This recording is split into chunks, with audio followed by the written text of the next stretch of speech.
விண்ணில் உலகம் விளைக்கும் விளைவெல்லாம் கண்ணி உரைப்பான் கணி. அதாவது விண்மண்டலத்தில் ஏற்படும் நிகழ்வுகளை துல்லியமாக கணக்கிடுபவர்கள் கணியர்கள் என்கிறது இந்த புறப்பொருள் வெண்பா மாலை. இந்த நுட்பமான அறிவியலை மிகவும் எளிமைப்படுத்தி கையேடாக பஞ்சாங்கம் என்ற பெயரில் நம் முன்னோர்கள் நமக்கு அளித்திருக்கின்றார்கள். பஞ்சாங்கம், இதன் பெயரிலேயே இதன் பொருள் பொதிந்துள்ளது. பஞ்ச என்றால் 5, அங்கம் என்றால் உறுப்பு. திதி, வாரம், யோகம், நட்சத்திரம், கரணம் ஆகியவையே பஞ்சாங்கத்தின் 5 உறுப்புகள். இந்த 5 அங்கங்கள் எப்படி கணிக்கப்படுகின்றன? வாருங்கள் பார்க்கலாம்.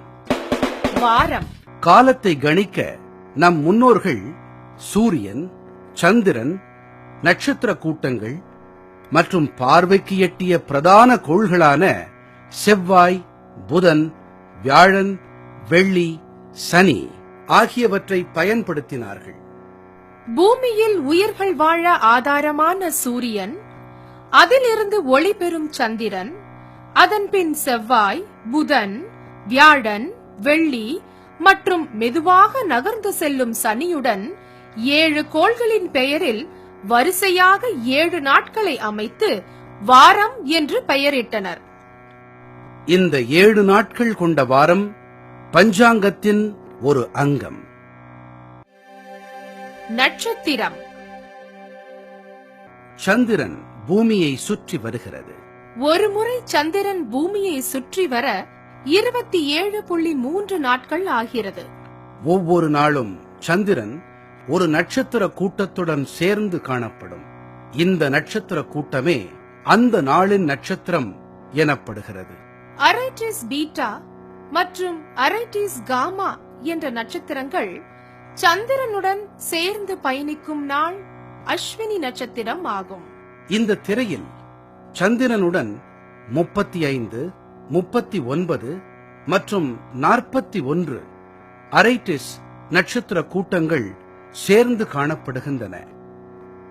இந்த நட்சத்திர கூட்டத்தை நாம் பரணி நட்சத்திரம் என்கிறோம். இப்போது திரையில் பாருங்கள். சந்திரன் பிளியடிஸ் என்ற நட்சத்திர தொகுப்புடன் இணைந்து காணப்படுகிறது. இந்த நாளின் நட்சத்திரம்தான் கார்த்திகை எனப்படும். இவ்வாறு ரோகிணி, மிருகசீரிஷம், திருவாதிரை, புனர்பூசம், பூசம், ஆயில்யம், மகம், பூரம், உத்திரம், ஹஸ்தம், சித்திரை, சுவாதி, விசாகம், அனுஷம், கேட்டை, மூலம், பூராடம், உத்திராடம், திருவோணம், அவிட்டம், சதயம், பூரட்டாதி, உத்திரட்டாதி, ரேவதி என்று நாட்கள் சந்திரனுடன் பயணிக்கும் நட்சத்திர கூட்டத்தின் பெயரால் அழைக்கப்படுகின்றன.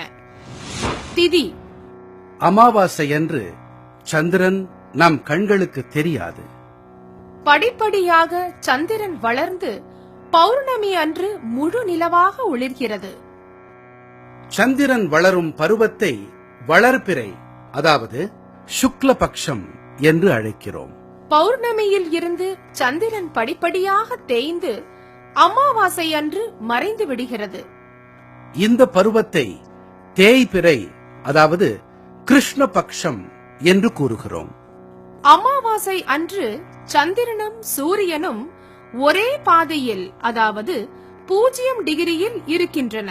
சந்திரன் அமாவாசையில் இருந்து பௌர்ணமி வரையிலும், பௌர்ணமியிலிருந்து மீண்டும் அமாவாசை வரையிலும் சுழலும் 360 டிகிரி கோணத்தை 30ஆல் வகுத்தால் ஒரு நாள் சந்திரன் நகரும் அளவு 12 டிகிரியாக இருக்கும். சந்திரனின் ஒவ்வொரு 12 டிகிரி நகர்வையும் ஒவ்வொரு திதியாக பஞ்சாங்கம் கணக்கிடுகிறது. அமாவாசையில் இருந்து சந்திரன் அடுத்த 12 டிகிரி நகரும் போது பிரதமை திதி. இது போலவே அடுத்தடுத்த 12 டிகிரி நகர்வுகளை த்விதியை, திருதியை, சதுர்த்தி, பஞ்சமி, சஷ்டி, சப்தமி, அஷ்டமி, நவமி, தசமி, ஏகாதசி, துவாதசி, திரையோதசி, சதுர்தசி என்று 14 திதிகளாக கணக்கிடுகிறோம். சந்திரன் தன் முழு உருவை பெறும் நாளை பௌர்ணமி திதி என்று அழைக்கிறோம்.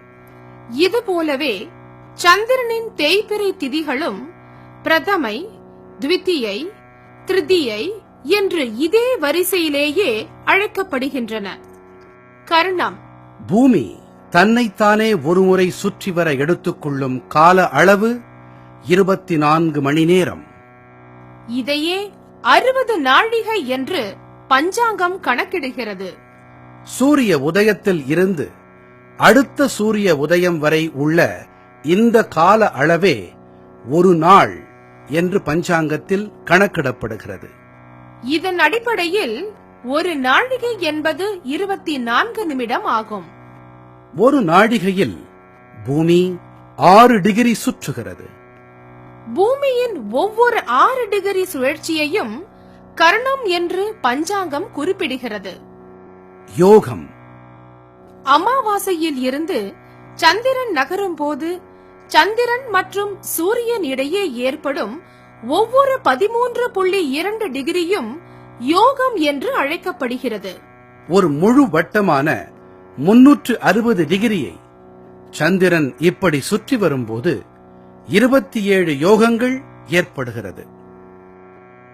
மாதம், சந்திரன் அமாவாசையில் இருந்து மீண்டும் அடுத்த அமாவாசை வரை ஒருமுறை சுற்றி வர எடுத்துக்கொள்ளும் கால அளவு 29.5 நாட்கள்.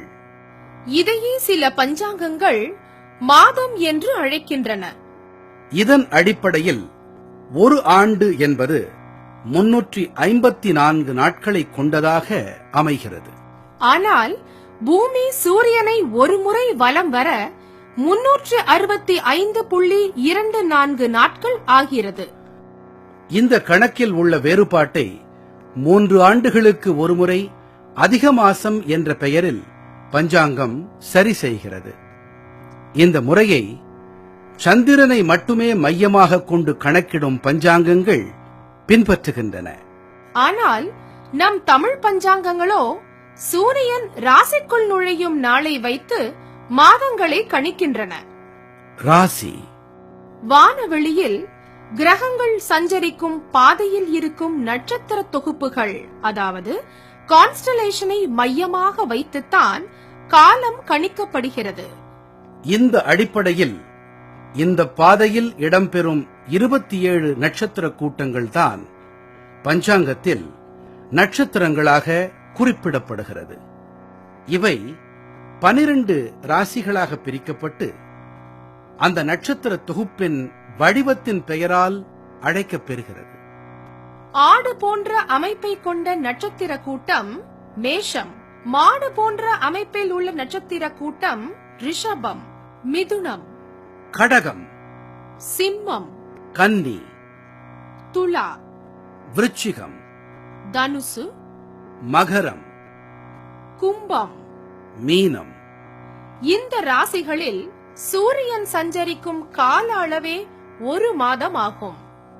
தமிழர்கள் பழக்கத்தில் இருக்கும் பஞ்சாங்கங்கள் சூரியனை மையமாக வைத்து மாதங்களை கணக்கிட்டாலும் பௌர்ணமி அன்று சந்திரனுடன் பயணிக்கும் நட்சத்திரத்தின் பெயரிலேயே மாதத்தின் பெயர் அமைக்கப்பட்டுள்ளது. சித்திரை நட்சத்திரத்தில் பௌர்ணமி அமையும் மாதம் சித்திரை, விசாக நட்சத்திரத்தில் பௌர்ணமி அமையும் மாதம் வைகாசி, அனுஷம் நட்சத்திரத்தில் பௌர்ணமி அமைந்தால் ஆனி மாதம், உத்திராடம் அதாவது உத்திர ஆஷாட நட்சத்திரத்தில் வரும் பௌர்ணமி ஆடி மாதம், திருவோணம் அதாவது ஸ்ரவண நட்சத்திரத்தில் முழு நிலவு தோன்றும் மாதம் ஆவணி, பூரட்டாதியில் முழு நிலவு என்றால் புரட்டாசி மாதம், அஸ்வதியில் பௌர்ணமி வந்தால் ஐப்பசி மாதம், கிருத்திகையில் முழு நிலவு கார்த்திகை, மிருகசீர்ஷ நட்சத்திரத்தில் முழு நிலவு தோன்றினால் மார்கழி, பூசம் என்கிற தைச்சட நட்சத்திரத்தில் பௌர்ணமி வந்தால் தை, மகத்தில் முழு நிலவென்றால் மாசி, உத்திரம் என்று கூறப்படுகிற உத்திர பல்குனி நட்சத்திரத்தில் பௌர்ணமி வந்தால் பல்குனி அல்லது பங்குனி மாதம். இப்படி முழுநிலவு தோன்றும் நட்சத்திரங்களின் அடிப்படையில் மாதத்தின் பெயர்கள் அமைந்திருக்கின்றன. இவ்வாறாக மாதங்களின் பெயர்கள் எல்லாம் நம் கண்களால் அறியப்படும் வண்ணம் கணக்கிடப்பட்டுள்ளன. ஏன், எதனால், எப்படி என்ற வினாக்களின் அடிப்படையில் பரிசோதிக்கப்பட்டு உறுதிப்படுத்தப்படும் அறிவையே அறிவியல், அதாவது சயின்ஸ் என்று அழைக்கிறோம். நம் பஞ்சாங்கத்தின் ஒவ்வொரு அளவீடும் நாம் வானத்தை பார்த்து உறுதிப்படுத்திக் கொள்ளும்படியாக உள்ளதால் பஞ்சாங்கம் ஒரு அறிவியல் பொக்கிஷமாக கருதப்பட வேண்டும். ஆனால் நம் அன்றாட பயன்பாட்டில் உள்ள ஆங்கில நாட்காட்டிகளை அறிவியலால் உறுதிப்படுத்த முடியாது. இந்த பஞ்சாங்கத்தின் அறிவியல் அடிப்படையை தெரிந்திருந்த நம் முன்னோர்கள் தினமும் காலையில் பஞ்சாங்கம் படிக்கும் முறையை தவறாமல் கடைபிடித்து வந்தனர். இதற்கு சமய ரீதியான விளக்கங்கள் பல இருந்தாலும் நாம் ஒரு அறிவியல் நெறியை வாழ்க்கை நெறியாகவே கொண்டிருந்தோம் என்பதை எண்ணும்போது பெருமிதம் தோன்றுகிறது. அனுதினமும் அறிவியலும் ஆன்மீகமும் பண்பாடும் ஒருங்கிணைந்த வாழ்க்கை வாழ நம் முன்னோர்கள் விட்டுச் சென்ற பழக்கங்களை கடைபிடித்து வரும் தலைமுறைகளும் பெருமிதத்தோடு வாழ வழிவகை செய்ய வேண்டும்.